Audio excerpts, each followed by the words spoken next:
Sudeep sir ಮುಂದೆ ಮಾತ್ರ ತಪ್ಪೊಪ್ಕೊಂಡು ಸಾರಿ ಅನ್ಬಿಟ್ಟು ಅಲ್ಲೂ ಉಲ್ಟಂ ಪುಲ್ಟಂ ಮಾತಾಡಕ್ ಹೋಗ್ತದೆ ಸದ್ ಬಿಡಲ್ಲ. ಸರ್ ನೋಡಿಲ್ಲ ಆಗಿಲ್ಲ ಅಣ್ಣ, ಎಲ್ಲೋ ಒಂದು ಕಡೆ ನಾನು ಮಾಡಿರೋದು ನನ್ನ ಪರ್ಸ್ಪೆಕ್ಟಿವ್ ರೈಟ್ ಆಯ್ತು, ಬಟ್ ಅದು ತಪ್ಪು ಅಂತ ಯಾಕೆ ಗೊತ್ತಾಗಿರೋದು ನನಗೂ ಈಗ ಅರಿವಾಯ್ತು. ಅದನ್ನು ನೋಡಿದ್ಮೇಲೆ ಮಾತಾಡೋ ಬರದಲ್ಲಿ ವೇಗದಲ್ಲಿ ಎಲ್ಲೋ ಒಂದ್ ಕಡೆ ನಾನು ತಪ್ಪು ಮಾಡಿದ್ದೀನಿ. ಮತ್ತೆ ಯಾಕೆ ಯಾಕೆ ನೀವು ಮನೆಯಿಂದ ಆಚೆ ಹೋಯ್ತೀನಿ ಅಂತ ಹೇಳಿದ್ರಿ ಅಣ್ಣ?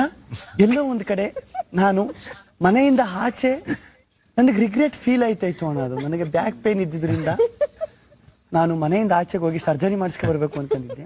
ನನಗೆ ಅನ್ನಿಸ್ತು ಆಮೇಲೆ, ನಾನು ಯಾಕೆ ಮನೆಯಿಂದ ಆಚೆ ಹೋಗ್ಬೇಕು, ನಂದು ತಪ್ಪೇ ಇಲ್ವಲ್ಲ, ನಾನು ಯಾಕೆ ಮನೆಯಿಂದ ಆಚೆ ಹೋಗ್ಬೇಕು, ನಾನು ಇಲ್ಲೇ ಇರಬೇಕು ಅಂತ ನನ್ಗೆ ಆಮೇಲೆ ಅನ್ನಿಸ್ತು. ಮತ್ತೆ ಆಮೇಲೆ ಅವಾಗ್ಲೇ ಏನ್ ಮಾಡ್ತೀರಿ, ಹೋಗ್ಬೇಕು ಅನ್ನೋವಾಗ ಏನ್ ಮಾಡ್ತಿದ್ರಿ, ಇಲ್ಲ ನನಗೆ ಎಲ್ಲೋ ಒಂದ್ ಕಡೆ ಮಾತಾಡೋ ಬರ್ದೆ ನಂಗೆ ಹೇಳ್ಬಿಟ್ಟೆ ನಾನು. ಬಿಗ್ ಬಾಸ್ ನಾನು ಹೇಳ್ತಾ ಇದ್ದೀನಿ, ಅಶ್ವಿನಿ ಅವರು ಹೋಯ್ತಾರ ನೋಡುವ, ಡೋರ್ ಓಪನ್ ಮಾಡಿ. ಡೋರ್ ಅಶ್ವಿನಿ ಅವರೇ, ಡೋರ್ ಓಪನ್ ಆಗಿದೆ, ಹೊರಡಿ. ಅಣ್ಣ ಎಲ್ಲೋ ಒಂದ್ ಕಡೆ ನಾನು ಇವಾಗ ಮನಸ್ಸು ಚೇಂಜ್ ಮಾಡ್ಕೊಂಡಿದ್ದೀನಿ. ಅಂದ್ರೆ ನಾನು ಹೋಯ್ತೀನಿ ಅಂದ ತಕ್ಷಣ ನಾನು ಹೋಗಕ್ಕಾಗಲ್ಲ, ಇರ್ತೀನಿ ಅಂದ ತಕ್ಷಣ ನಾನು ಇರಕ್ಕಾಗಲ್ಲ. ಅದನ್ನ ಜನ ತೀರ್ಮಾನ ಮಾಡ್ತಾರೆ. ಹಿಂಗೆ ವೋಟ್ ಮಾಡಿ ಉಳಿಸಿದ್ದಕ್ಕೆ ಧನ್ಯವಾದಗಳು. ತಪ್ಪಾಯ್ತು, ನಾನು ನೀವು ಪ್ರೀತಿ ಕೊಟ್ಟಿದ್ರು ನಾನು ಹೋಯ್ತೀನಿ ಅಂತ ಹೇಳ್ಬಿಟ್ಟೆ ಅವತ್ತು. ಎಲ್ಲೋ ಒಂದ್ ಕಡೆ ಮಾತಾಡೋ ಬರದಲ್ಲಿ ಕೈಮೈ ಏಟು ಹೊಡೆದ್ಬಿಟ್ಟೆ ಅವತ್ತು. ಕೈಮೈ ಏಟು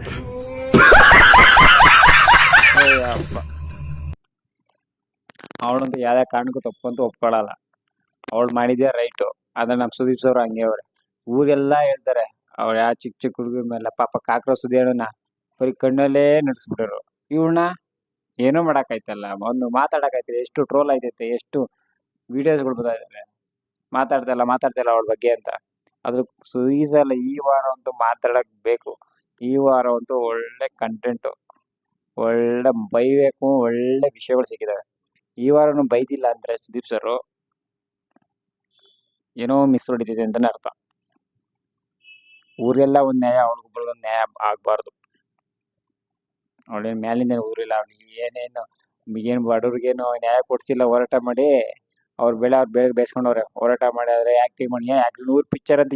100 ಪಿಕ್ಚರ್ ಅಪ್ಪ, ಒಂದ್ ಪಿಕ್ಚರ್ ಯಾವ ರಾಜ ಹುಲಿಕಿಲ್ಲ ಬಂದು ನೋಡಿರ್ಬೇಕು ಅಷ್ಟೇ. ಅದ್ ಬಿಟ್ಟು 100 ಪಿಕ್ಚರು ಧಾರಾವಾಹಿಲ್ಲ ಒಂದ್ 2 ಸಲ ನೋಡಿರ್ಬೇಕು. ಯಾವ್ದೋ 100 ಪಿಕ್ಚರು 100 ಪಿಕ್ಚರು.